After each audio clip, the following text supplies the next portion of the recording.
Let's talk about breakfast. We eat breakfast in the morning. A good breakfast gives our bodies energy. It helps us think and start the day well. A traditional Japanese breakfast includes rice, miso soup, fish, and pickled vegetables. It is very healthy. Rice is the center of a Japanese breakfast. A bowl of freshly cooked white rice is common in most homes.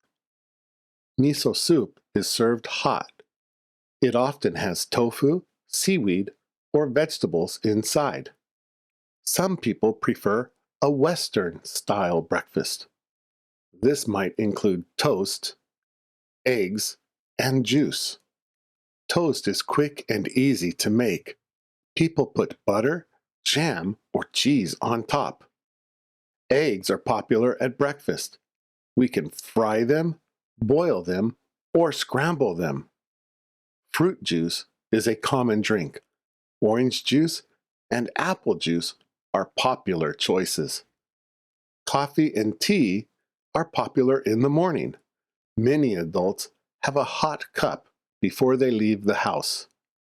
Convenience stores sell many breakfast items. You can buy onigiri, sandwiches, and hot drinks. Some people do not have much time in the morning. They eat something small and quick before going out. Eating breakfast together with your family is a nice way to start the day. Breakfast is small but important. A good morning meal helps everything else in the day go well.